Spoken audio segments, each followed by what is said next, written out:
Hey, we're Shannon and Jerry Arner, hosts of the Arner Adventures podcast. We're a minimalist couple choosing a more intentional way of living, one decision at a time. After burning out from the nonstop grind of running our business, we realized adventure doesn't have to look loud, expensive, or extreme to matter. Sometimes it looks like letting go, starting over, asking harder questions, or figuring things out as you move along. We discuss life's challenges, the small shifts that change everything, and the everyday choices that help us live with less physical clutter and mental noise. You'll hear honest conversations, thoughtful stories, and reminders that a meaningful life is built in the in-between moments, not just the highlight reel. This is the Arner Adventures podcast, where life itself is the adventure.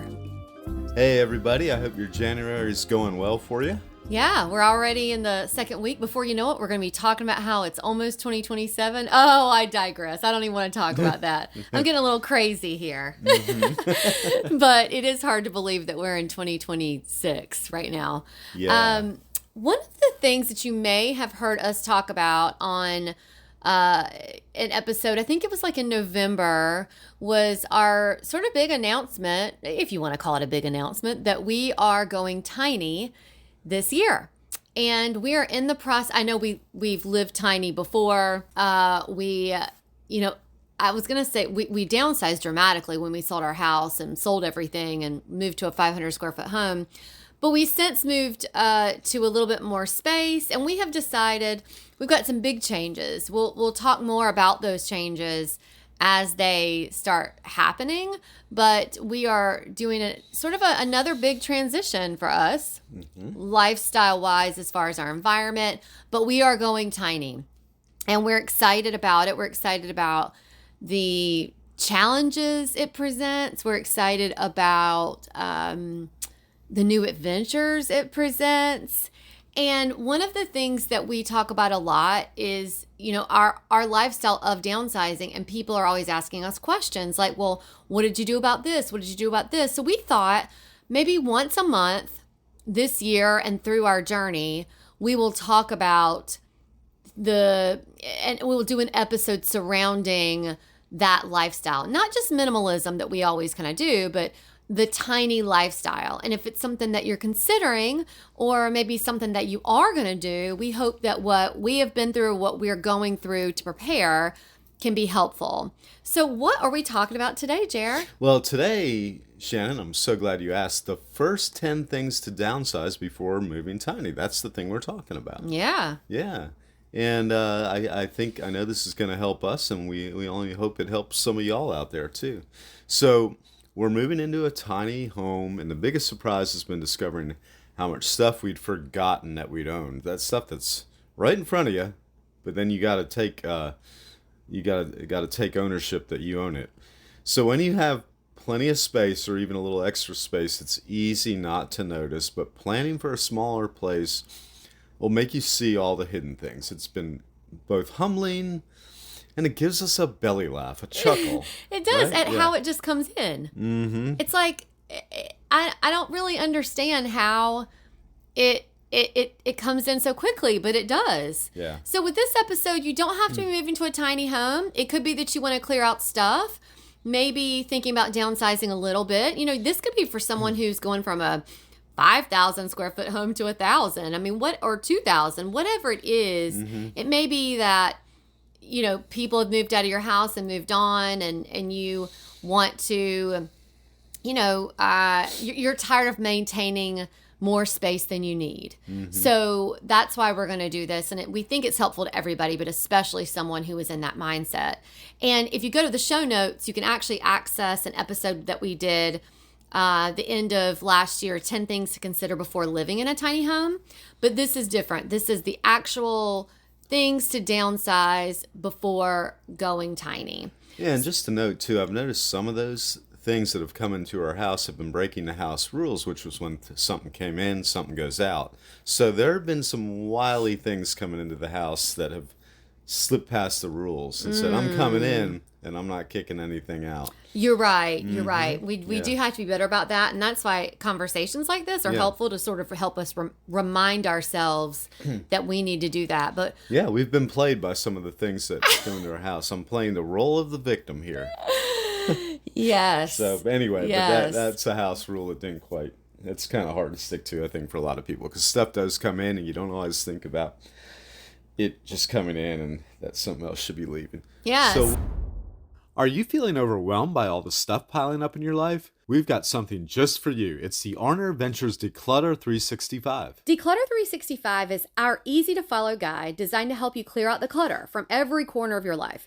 Whether it's the pile of stuff in your home, the endless digital files on your devices, or even the mental load that keeps you up at night, we've got you covered. Every day, you tackle a simple task that helps you chip away at the clutter. And the best part? You can start anytime. There's no need to wait for the new year or a Monday. You can dive in whenever you're ready. Over the span of a year, we'll tackle physical, mental, and digital clutter.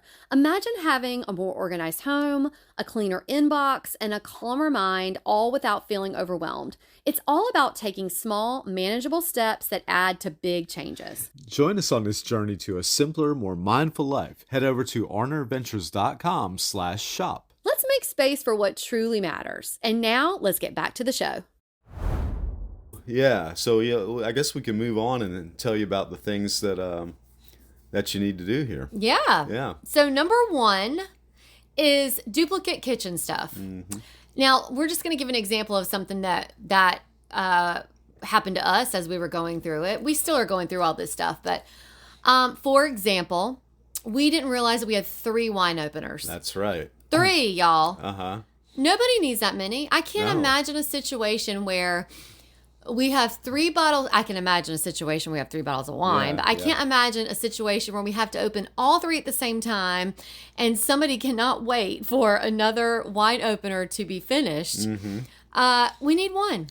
Well, and that was actually my first line of thought. I thought, oh my God, when we discovered we had 3, I went and bought 3 bottles of wine and and I said, wait a minute, there's a better way to do this. There is a better way. Just because you have 3 openers doesn't mean you have to open, like you just said, purchase, and open 3 bottles at one time. Exactly. Although that was the direction I was heading until I thought it through. Well, one could see that thought process and how we would get there. But so go through, check your drawers, keep only the things that you actually use. The extras just take up space. There's some things like chip clips, bag clips that we have, and we have more than one, but we do use those because we do not waste. We use those clips for, I don't know, bread, beans, like anything that it has to be closed. So there's some things that you do need, but if you're like, I have 100 of these, you're probably not going to use 100 at one time. And just remember, clothespins do a really great job of closing bags. Oh, talk about your multi-purpose item. That's what we love, Jer. Yeah.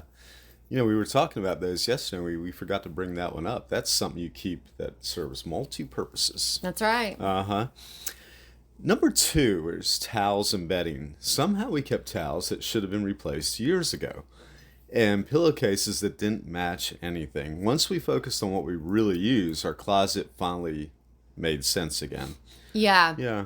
Mm-hmm. You know, the really great thing about, if you have pets, you can rationalize having any extra cloth situation because you're like, oh, what if they want some bedding over there? Or what if I need to clean something up? Or whatever the situation is. But you would be fine, you know? Yeah. And we love our Cozy Earth bedding. So we went ahead and said, you know what? We don't need these pillowcases that don't match our bedding. Let's go ahead and donate those. The towels or bedding, donate them to your local animal shelter. Because especially in the cold months, they can use those. Well, so, I had to come to the realization, too, that my Speed Racer towels from the 1970s just weren't a good look for a middle-aged adult male. Now, I'll tell you, if y'all know us, you know that is not true. I would have never allowed that. On to number 3. Clothes. Speaking of things that don't fit your life now. Clothes that don't fit your life now. So you may or may not know, if you're a listener around here, you know that Jerry and I have changed sizes in the past few years. So we've been saving shirts and jeans. We're like, oh, what if, like my thing is, what if I gain weight and I need the clothes? And let me keep those. But I'll tell you the thing about that is if you keep clothes that you're going to get into because you think you'll gain weight again, you will gain weight again. It's like you're manifesting it. Yeah. So get rid of it. Get rid of it, Sean. if it's something that you, need to gain some weight or whatever, maybe, but just get rid of it. Because here's the thing, secondhand stores, and I've learned this a lot in the past year or so, secondhand stores, thrift stores, even online, you can save so much money. I went to one the other day before our Burlington trip because I was like, I was donating some stuff and I thought, I wonder if I need an extra sweater. I actually did not, but I did walk around in there and the sweaters were $3. The jeans were $4. I mean, you can go to thrift stores and really save a lot of money. So if you have clothes that don't fit your life right now, go ahead and donate them. Don't have that scarcity mentality of, oh my God, what am I going to do if I have to rebuy clothes? You can do it on the cheap. And we have a blog post about that because when I lost, at that time it was 75 pounds, I had to have a new wardrobe. And I did it all completely like I did it spending no money. And there's a link in our show notes for how to do that. Well, number 4, a little transition into something a little different. Books you aren't going to read again. That's a tricky one for me sometimes. And us, maybe. We love books, but we weren't fooling anyone by keeping a whole shelf of titles we hadn't touched in years. Or bins of books. Or bins of books, yeah. That's when you realize after a while they're never coming out of those bins and making it to the shelf. And somebody could get good use out of them if you're not. So keeping the ones that have real meaning feels better than owning an entire wall of, maybe these will work out. And a year later, you're still saying, maybe these will work out. Don't forget that your local library can usually access anything you want to read. You can return it when you're finished. That's the magic of the library. I mean, you and I both have really utilized the library in the past year. One of my most exciting days of the month is on the 1st.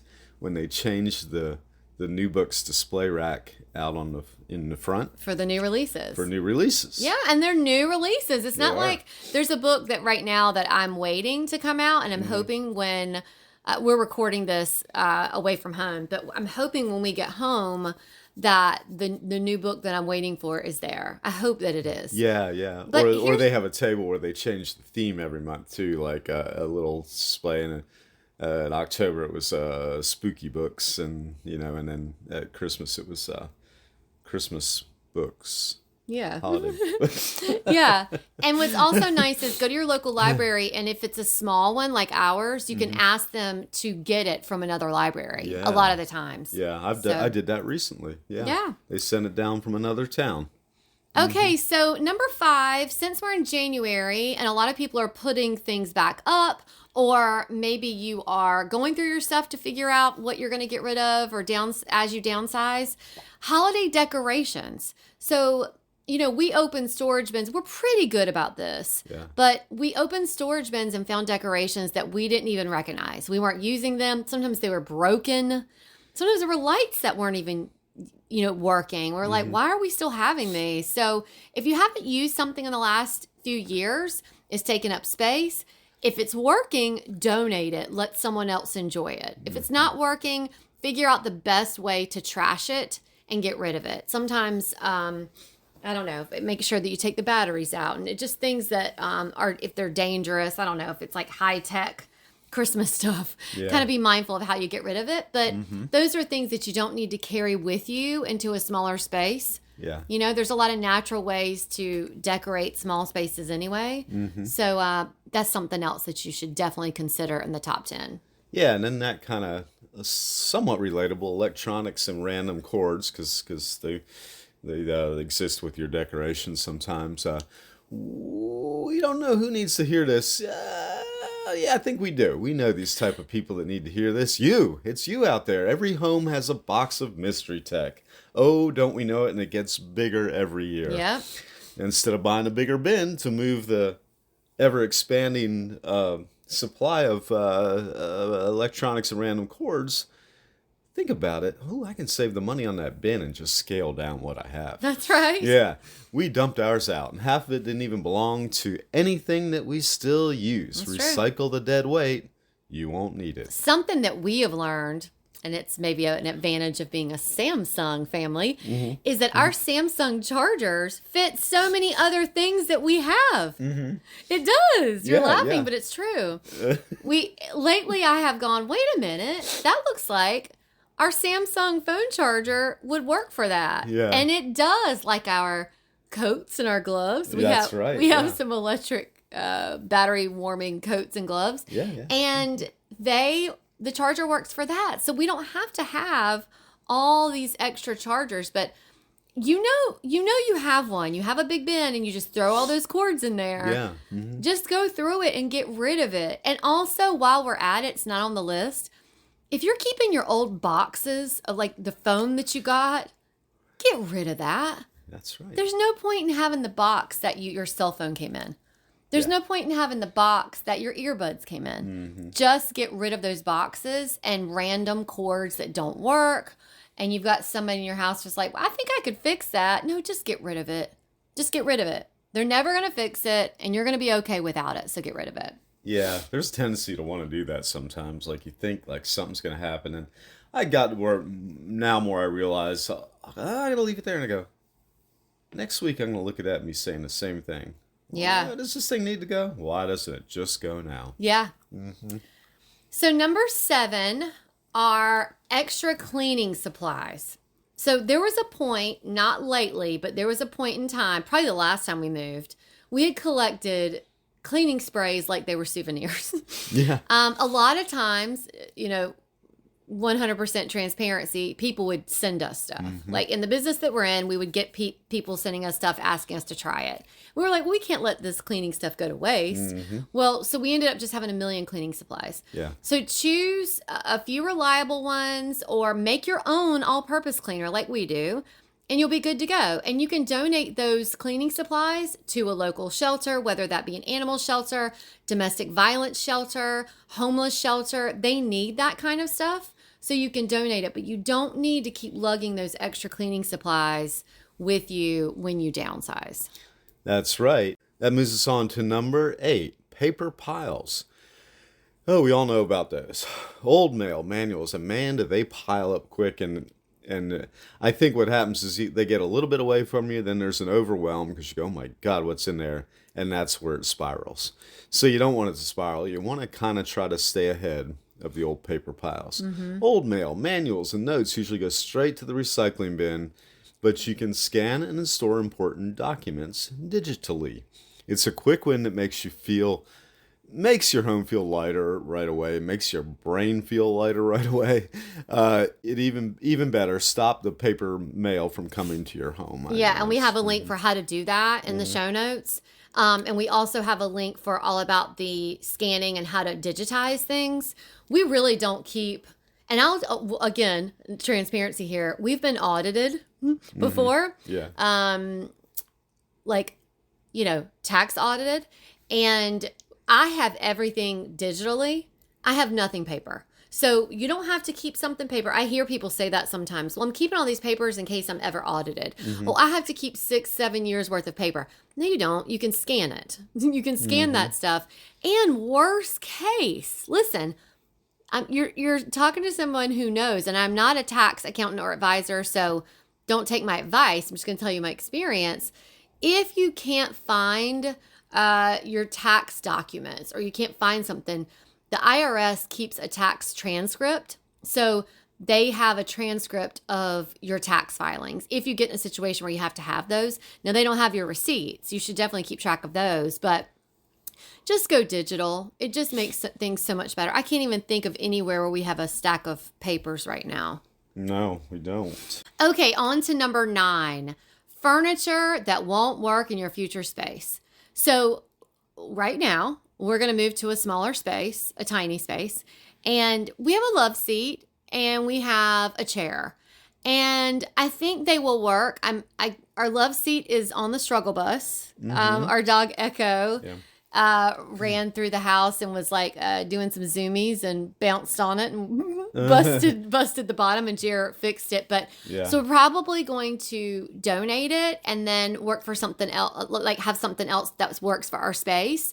But if you have a huge, 3-piece sectional or whatever it is, or if it's just, it's you or 2 people and you don't need the extra stuff, don't take it. There's no sense in dragging big pieces through a move if they don't fit where you're going. Mm-hmm. So get rid of it before you move. Think of all the wasted energy it takes to move something that you're not going to use. Mm-hmm. And also let the furniture match the life you're going to live in. So you can read more about on our blog where we talked about creating a cozy minimalist living room.